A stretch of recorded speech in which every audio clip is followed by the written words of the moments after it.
Hi, this is Scott Garibay, and today we're going to talk about Dungeons and Dragons, and we're going to talk about Saoirse Ronan's movie, The Outrun.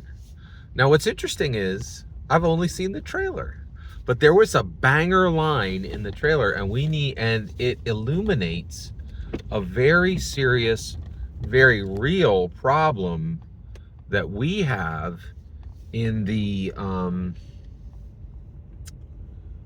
specifically in the cleric arc, the cleric class.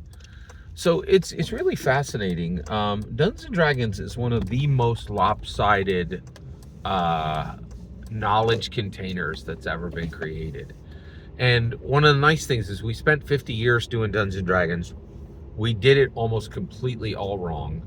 And now in the next 50 years, we're correcting a lot of that. And with the brand new Dungeons and Dragons VE, right? The first non-incremental edition, which has fixed a huge amount of issues that were in the 2014 PHB. We're now looking at Dungeons and Dragons from a completely new lens. So let's talk about Saoirse Ronan's movie, The Outrun. So Saoirse Ronan plays literally this is just kind of a repeat of a Sandra Bullock movie. Every 10-20 years, Hollywood says the same thing. They're like, hey, a ton of us are in recovery, and recovery is terrible, and we just go to these terrible meetings and drink bad coffee and kind of whine to each other. It's incredibly depressing. But you know what we could do? We can get a super hot person, right, to craft this narrative that being a recovering alcoholic is sexy, right? Like, this is exactly like they did this a while ago with they were like, what if chess was sexy, right? Like, so this is kind of like, what if recovery was sexy, right? Let's get the hottest possible person we can, and they're gonna go through recovery, right? That's a movie, right?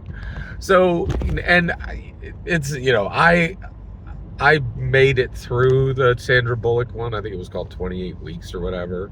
It was pretty bad, actually. But Saoirse Ronan is playing a recovering alcoholic, right? And so she's in London, and she really, balls hard and really kind of builds an incredibly powerful alcoholic addiction. And then she has to go back to Ireland and kind of roll this back, right? And so she goes back and she speaks to her mother, and that doesn't go well. And then she goes to her father, and she says, and her father says, so what did your mother say? And she says, and she Saoirse Ronan's character says to her father, she says she'll see if she can add me to her prayers. And her father laughs, just uproariously laughs, right? And this really, I'm sitting in the movies, I'm waiting for Megalopolis to start, and this really twisted my niblets, man. I did not like to hear that, right? And the reason why is I'm a small group leader in my church, and I have been for 8 years. And I could tell you right now, we see very real prayers brought in. And I have seen prayer answered in a day, and I've seen prayer answered in 5 years, right?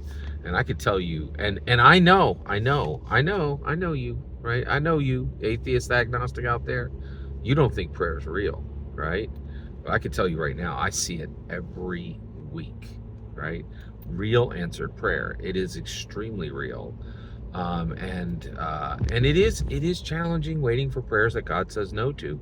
But prayer is shockingly real. And the idea that anyone would laugh at being put on someone else's prayer list, you are the most ridiculous fool in the world. And guess what? The vast majority, every Dungeons and Dragons designer right now, every Dungeons and Dragons dungeon master right now, every Dungeons and Dragons dragon master right now, you are all ridiculous fools. We have done clerics wrong for 50 years, right? We are looking at the mechanical benefit of healing, right? But the reality is the cleric is the most powerful class of all the classes, and it's not even close, okay? Your fighter can save someone if he's there with them and he has his sword. A cleric can save someone 1,000 miles away. A cleric can continue to prey on issues that your party couldn't defeat, right? And we have no mechanics for this. We have no mechanics for prayer. We have a mechanic for, oh, I asked God this, and then God gives me that in exactly the amount of time that I asked it for. That's not even how powerful prayer works, right? And the reality is your cleric has the ability to defeat a dragon and go on 15 quests and never go to the dragon. Just say, Lord, slay that dragon. Lord, slay that dragon. Lord, slay that dragon, right? And so everybody else in the party, they would have to quest to that dragon to kill it, right? Your cleric can kill a dragon with nothing but persistent prayer. And we have no mechanics for this in Dungeons & Dragons. None. We have done the cleric wrong for 50 years. And guess what it's going to take to get the cleric right? Dungeons & Dragons is a whetstone for your intellect. Dungeons & Dragons is a whetstone for your emotion. Dungeons & Dragons is a whetstone for your spirituality. We can only get the cleric right by understanding the spiritual connection of penitent follower and powerful God, right? And that means a deep, robust, extremely persistent pursuit of spiritual knowledge, right? And the reality is we have not even come close to crafting the cleric right. Does that mean you need to wait for a new PHB to get it right? Absolutely not. You can start crafting now. As a Dragon Master, you can manage up, right?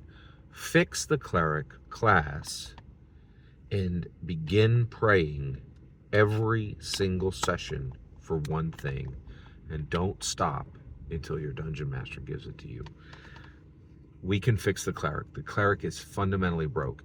And literally people are like, oh, they got the damage wrong on the longbow. I'll rewrite the entire game. And not a joke, literally like 100 Heartbreaker TTRPGs have been written because a damage die was wrong on a single weapon, right? But here we are completely ignoring that the entire structure of clerics is wrong, right? We have not gotten correct mechanics for long-term prayer and for prayers answered in unexpected ways in unexpected timing. And it is also damaging, in my opinion, to some people's spirituality to give them the idea that relationships between penitent followers and powerful gods is that I ask and then you do immediately and you do what I asked. That's not how prayer works. We've been doing the cleric wrong for 50 years. Saoirse Ronan's film demands we get it right, in my humble opinion. Every single word you just heard is my humble opinion. Nothing more, nothing less. The important part is when I get to hear your humble opinion, when you get in the comments and send your traffic. Please consider liking and subscribing and have a fetch millennium.